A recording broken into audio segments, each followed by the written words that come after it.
Okay, now this is going to be a lot of fun for me because I get to get back into my other life, which was rehab and exercise and training. I kind of left that alone for a while. It was a big reason that I became National Teacher of the Year, because I was, in the 80s, I was with a guy named Pete Agostiu. We had a big company in San Diego called THE, Therapy, Health, and Education. And I had an opportunity with him to learn kinesiology, physiology, Sentinella, and be involved with these places where I started to learn the human body. And it made me a lot better golf instructor. It helped me with my own game. The problem was, when I finally met him, I already had 2 herniated discs in my lower back, 1 in my neck, and my career was pretty much over anyway. But now it's about me helping you. And we're going to start here because with what we're doing here, because I'm rehabbing. 3 weeks ago, 2.5 weeks ago, I had this hip replaced. So I'm already up, I'm already walking around, I've got no cane. And now the rehab people now are going, well, how could you, you're way ahead of the curve. Well, a lot of it was because I understood, one, going into surgery, what did I need to do? After surgery, what did I do? So I was ahead of the curve relative to what they were wanting me to do. Now, anytime you're going to have surgery on an area, what's going to happen when they cut in here and they start doing this, your quad shuts down, your glutes shut down, and they don't want to work. So the first thing I did was I did a lot of quad work, a lot of glute work to get as strong as I could in this area on both sides. I didn't just do this side. When I came out of surgery, you have an opportunity to reestablish function of the body. Now, here's this little angle here. This 90-degree angle is critical, because what I did was, and I learned this from being with Pete, one of the first exercises we did is this would be a box, okay?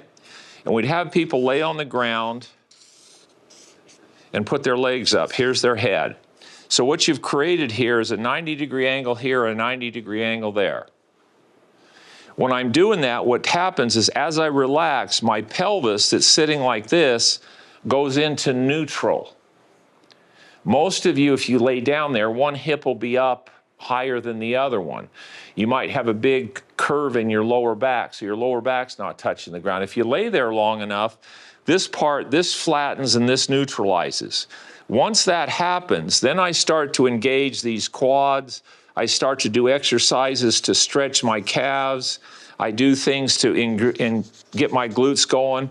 I do things between my knees. I'm going to show you a couple things here where I'm in neutral and I'm strengthening the muscles. I'm putting together a new firing pattern relative to this new hip.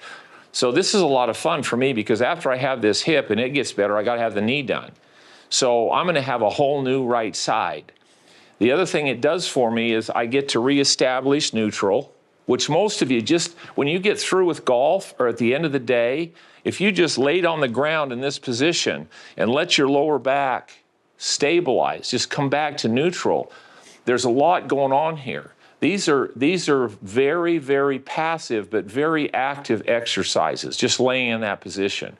So if I could give you one thing relative to all the things I learned with Pete, is this neutral position is one of the best positions to get in to let your body go into neutral, and then we do a lot of training in this neutral position.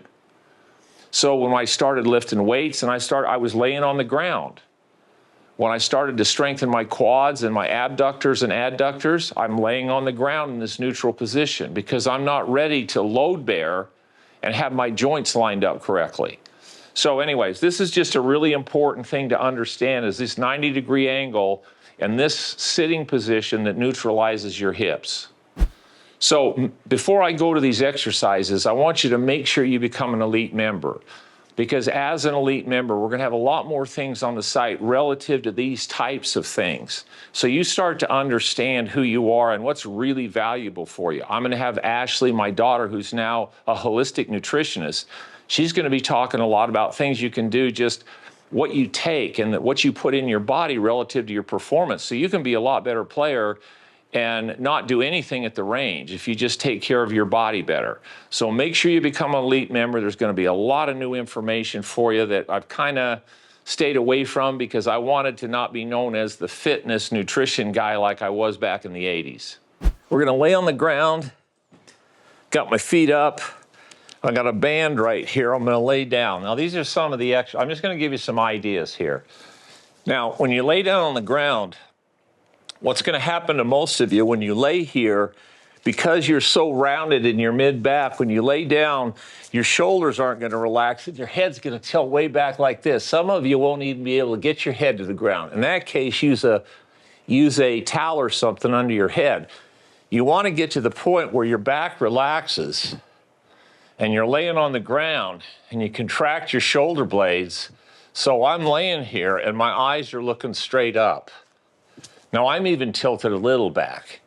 That's because I'm rounded in my mid-back. So just laying here, relaxing your body in this 90-degree angle with my feet straight up, my knees are hip width, and I'm just laying here. Now, the first thing I do is I do what they call presses. So I put my elbows out and I press into the ground to pull my shoulder blades together, to pull my shoulders back so that as my shoulders go back and my back relaxes, my head starts to tilt more forward. And once my eyes are looking straight up and I'm on the ground, that's when I know I'm where I normally am. So I'm in neutral. Now, if I'm gonna train, I start training presses from here, pullovers from here, rotator exercises, but I'm doing it from this neutral position.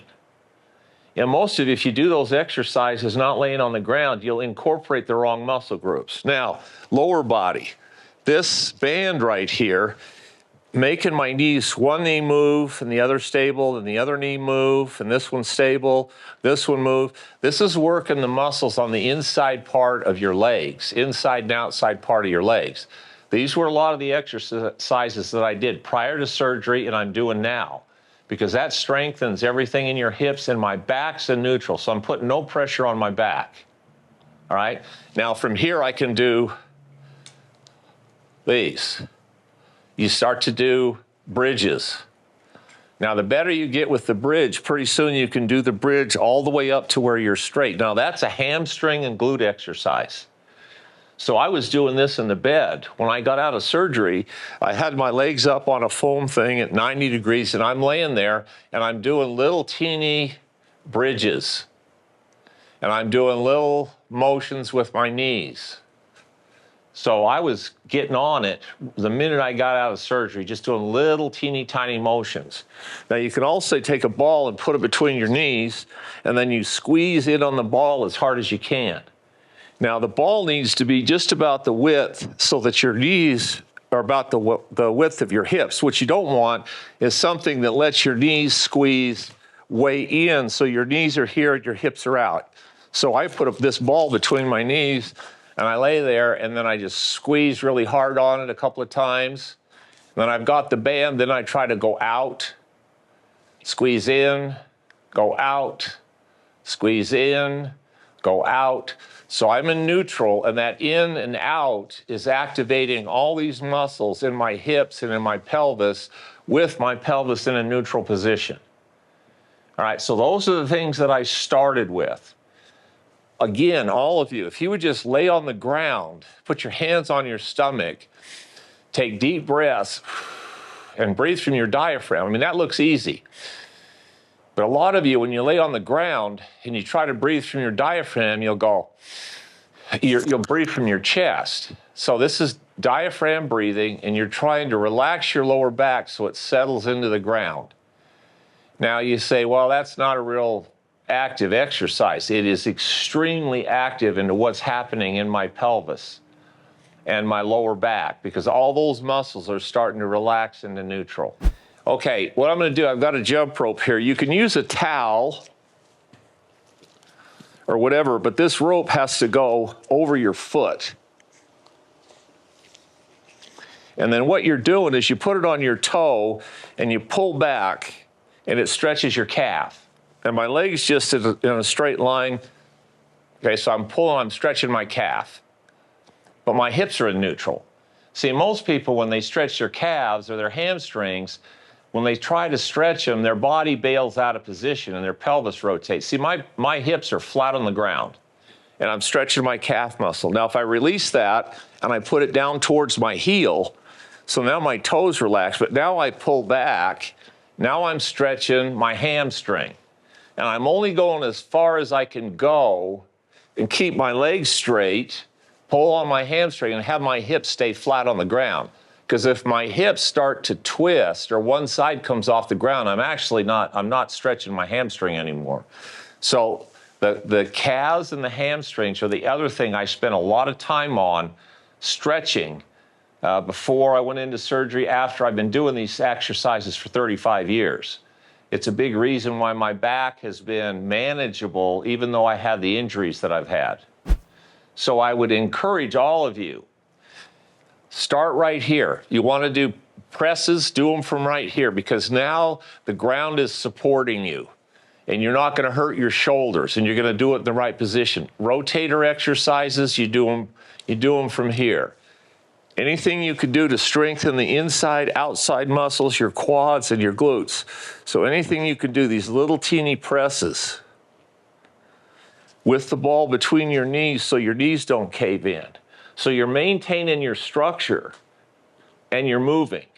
Now you start doing that and you're going to be amazed when you get up to walk how much better you feel. So this is what I'm doing now. This is what helped me through that surgery, where I came out of it quicker. Plus the peptides, which Ashley will talk about, that help you recover. They're amino acids that help you recover quicker, have really helped me relative to where I am now as to most people. And we're going to keep kind of going along with what I'm working on, just so you see it. And this exercise right here, I want everybody in the world to spend a couple of minutes every day laying on the ground in a chair, 90-degree angles, hands on their diaphragm. That would do you so much good. It's incredible. It's not that hard to do. Here I am 3 weeks out of surgery, hip replacement. So as I told you, what I'm going to do, because I'm having my hip done in about 2 months, 2.5, 3 months, I'm having my knee done. So this whole side of my body, proprioception-wise, is going to be totally different. So what I'm going to do is I'm going to enjoy relearning a golf swing with a new body. And now what this could do for all of you, injury gives you the opportunity to rehab and actually do some things, learn some things in your golf swing you wouldn't normally do. One thing, when you're coming back from an injury, nobody swings really hard or fast because you don't want to get hurt. It's the hardest thing I have to get people to do teaching, is to get them to make swings and not swing hard and learn what the club's doing. So injury sometimes can be your savior learning your golf swing. But I'm going to build my swing the way I built it as a kid and the way the M system does it, and I'm going to take it as I can actually move. So we're going to start out with putting. Now, part of a golf swing is starting to learn to disassociate. What does that mean? It means you have to learn to move your shoulders independent of your hips. Now that looks simple. I mean, I sit here and do that and this doesn't move, or I sit here and I move the stick and my shoulders don't move. That's really easy for me to do because I've been doing it my whole life with sports. For most of you, that won't be easy to do. So I put this stick in here, and what I'm going to start with, so here's kind of where I am with my hip now. I'm going to hit little putts, so I get set up.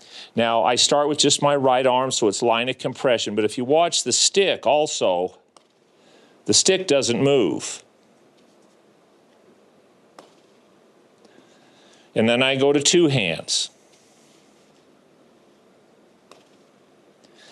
So I'm learning line of compression, but I'm also making sure that this isn't moving all over the place, because you don't need it in putting and or chipping. So now I'm going to show you from a face-on angle. You see what this stick is doing. I mean, when I'm putting with one hand or both hands, what does the stick do? It doesn't move. So, but what are my shoulders doing? My shoulders are rocking back and forth, but the stick isn't moving. Now, as simple as that looks, a lot of you are going to have a hard time with that. Now, I go from that, now I'm going to chipping. So now chipping is going to be the same thing, because it's just a putting stroke. I change the position of the ball. I'm more on my left side. The ball's a little back, but I make my putting stroke. So what's this stick going to do? it's not moving. If I turn this way, I'm hitting a little teeny chip shot off the edge of the green, because you're just making this much stroke. Now, once you get to where you're going further through, then we've got to start moving.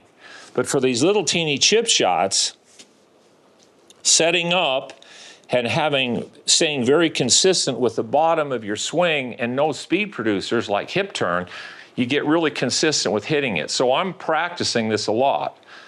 And I'm going to go one more step with what I'm doing with my swing, because at this next step, all of a sudden, I start feeling pressure in this hip, and I'm not going to push the envelope. I'm going to start to introduce a little bit of rotation.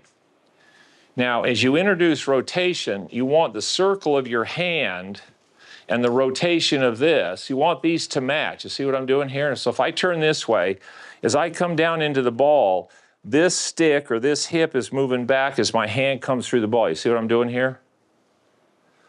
Okay, so now for me, that's about the most rotation I can make before I start feeling it in this hip.